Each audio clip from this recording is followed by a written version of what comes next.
develop themselves, and the congregation continued to grow. Meanwhile, other challenges had presented themselves to the young missionary congregation, which would make it even more open and international: the undertakings in the Philippines and Indonesia. In 1898, Spain ceded the Philippines to the United States for $20 million. In subsequent years, the Catholic missionary presence was weakened by the expulsion of Spanish missionaries. They were replaced by Protestant missionaries from North America. The Philippines Apostolic Delegate asked various congregations to send missionaries, since many parishes had been left unmanned. After some hesitation, the new CICM Superior General, Joseph van Hekle, agreed to the request. In November 1907, 10 missionaries led by Petrus Direx arrived in Manila. Some of these were sent to the mountainous regions of Bontoc, others to Baguio City, in the area north of Manila, and others to Nueva Vizcaya. A hospital and a university were built at Baguio City, and a church and school at Bontoc. In short, after tireless effort, there came to be more than a dozen missions in various areas around the country.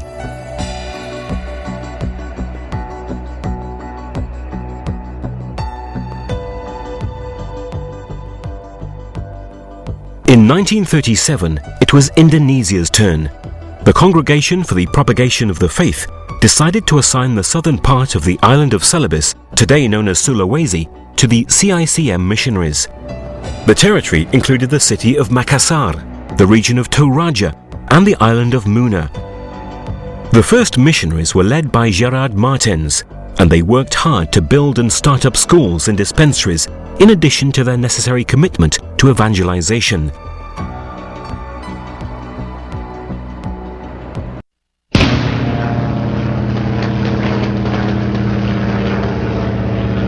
Then a firestorm hit the young mission in 1942, when the archipelago was occupied by Japanese troops. The Imperial Army quickly conquered Sulawesi. All of the CICM missionaries were interned in labor camps in inhuman conditions. Only 2 Indonesian priests were left to carry on the mission work, surprisingly assisted by some Japanese Catholic priests attached to the invading troops.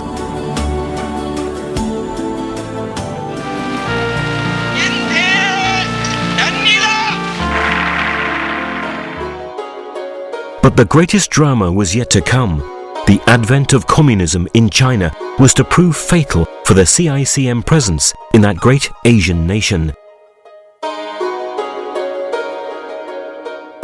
C'était des manifestations d'une hostilité des Chinois vis-à-vis. They were expressions of the hostility of the Chinese towards the foreigners.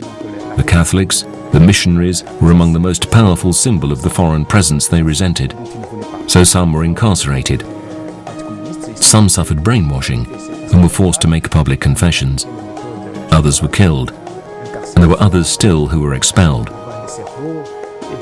At the beginning of this persecution, it was Father Joseph van der Poot, who was Superior General of the congregation for about 17 years, after a meeting in 1947 with the 5 provincial superiors in China, decided that the young members in formation in Belgium, who were still destined to go to China, should be sent to other missions, and that the ill and elderly confrères who were in China should return to Belgium.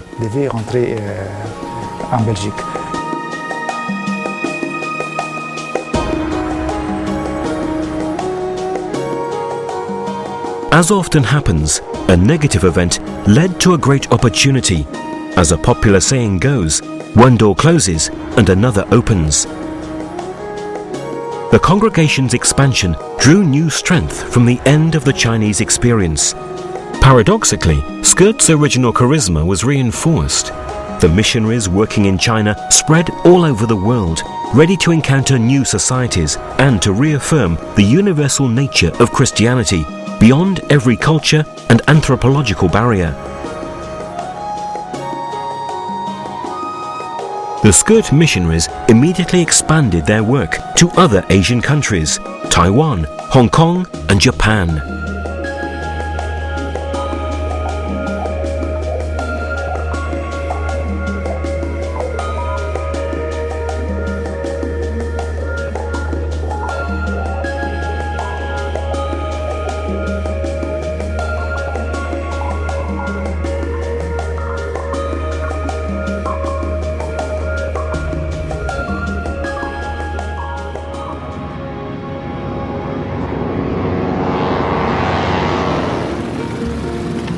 On January the 12th, 1944, in the midst of World War II, Ernest Dieltens landed on Miami's airport. After an adventurous trip from Tientsin, China, he arrived in the United States to request help for the CICM missionaries interned by the Japanese. But this is just the start of a story that, in a few years, would see the rise of the first mission in the Americas.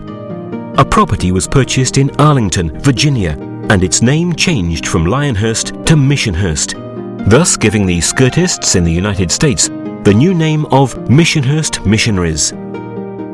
The missionaries went first to Pennsylvania and Ohio, then to the south, to Texas, Louisiana, and Oklahoma. This was the start of their work with the Mexican communities in Texas and with the American Indians in Oklahoma. Special attention was paid to community organization and to helping marginalized people obtain their social and civic rights. It was during this period that the congregation became truly and visibly international. It was not just the European missionaries expelled from China who came to the new continent, but also the new Congolese members of the congregation. Later, Filipino and Indonesian members would come as well.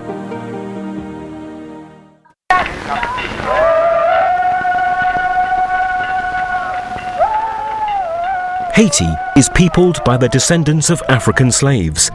In 1804, they proclaimed their independence from France and created the first black republic in history. The brutal colonial oppression, uncontrolled deforestation, population density, scarce resources, and a succession of corrupt and oppressive regimes made and continue to make Haiti one of the world's poorest countries. It was here, in 1953, that CICM's work began, helping a population that needed everything. Dispensaries and schools were opened, literacy projects and social promotion were developed, aimed especially at the young and peasants living in remote mountain areas. Special projects included the Catechetical Training Center at Papai and the recreational program for youth called Kiro. In 1987, after the Duvalier dictatorship was overthrown, a period of intimidation and violence ensued. Along with others, the congregation suffered attacks and intimidation, but the missionaries remained at their post, sharing the anxieties, fears, and abuses of their people.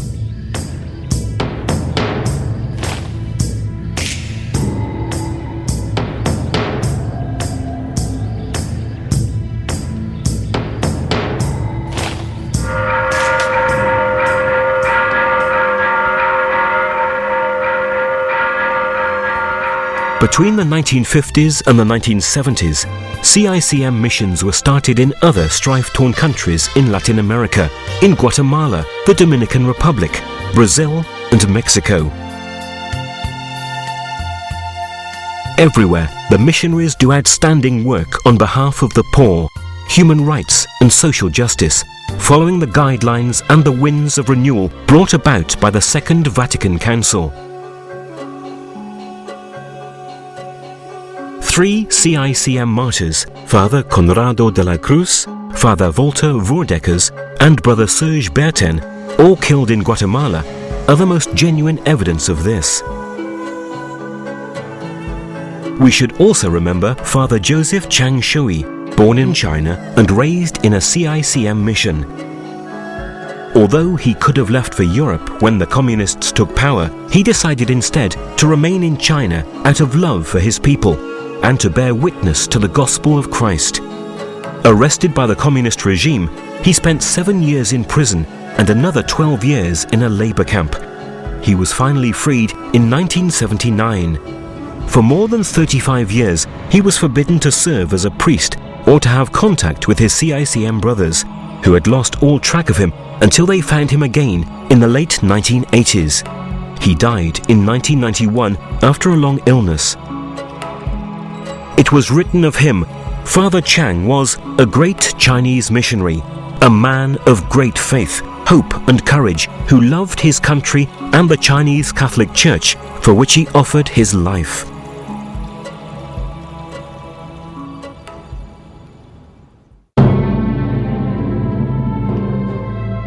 On January the 25th, 1959, when Pope John the 23rd announced the convocation of an ecumenical council, the depth of the changes that were to affect the Church and the entire Christian community was not yet clear. There were two essential trends in the Council's reforms: the return to origins, to the heart of Christ's message, which implies the choice of a church that would no longer drink from the fountains of temporal power, and the need for a productive dialogue with the modern world and with other religions. One of the decisions of Vatican II was the request that all congregations modify their constitutions as a sign of conciliatory renewal. Cicm also began this work in earnest with a General Assembly held in 1967. Final approval of the new constitutions came in 1987. In the 1960s and 1970s, this renewal led to the opening of new missions in Cameroon, Zambia, Senegal, and later Mongolia. In the Congo, Philippines, and Indonesia, where Cicm had put down solid roots, evangelization and social promotion efforts were expanded. In the Congo, a school of religious studies was opened in Kinshasa, the novitiate was started in Mbuidi, and the number of vocations increased. By 1989, there were 146 Congolese priests and brothers. Aujourd'hui, le nombre des confrères a beaucoup diminué. Today, the number of confrères has decreased significantly. Regarding the contribution of our congregation to the Church of Congo, we can say that we not only established missions, we not only started schools, but we also educated many Christians, not just the masses of Christians, but we also educated an intellectual elite who today are among the current leaders in Congo. Today, the number of missionaries has diminished, but as they say, if the quantity is not there, the quality still is. Si la quantité n'est pas là, la qualité est toujours là.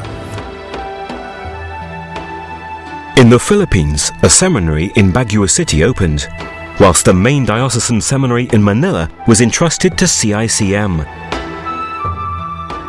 The Philippines also became an important reservoir for vocations, and in fact, it went from being a missionary receiving to a missionary sending church.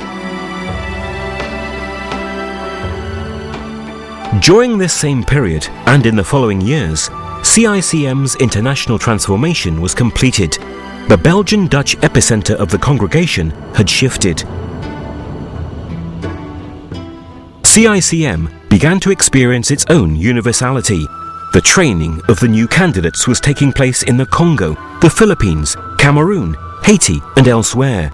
Missionaries were coming from and going to every corner of the world, foreshadowing that ideal of human brotherhood and sisterhood that we find in every passage of the Gospel.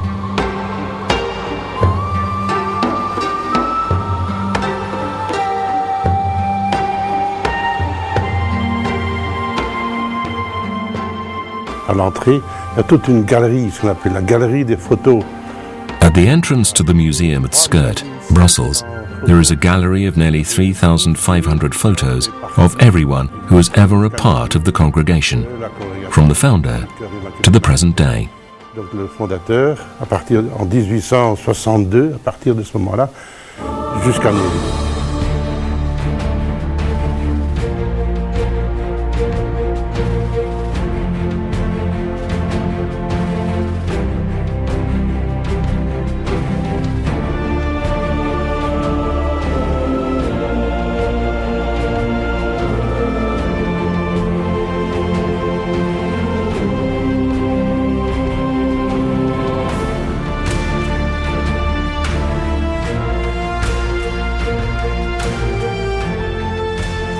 Since 1862, when Father Théophile Verbeest founded the Congregation of the Immaculate Heart of Mary, more than 3,000 priests and brothers have accepted the challenge and the adventure of leaving their home to bring the good news to peoples everywhere.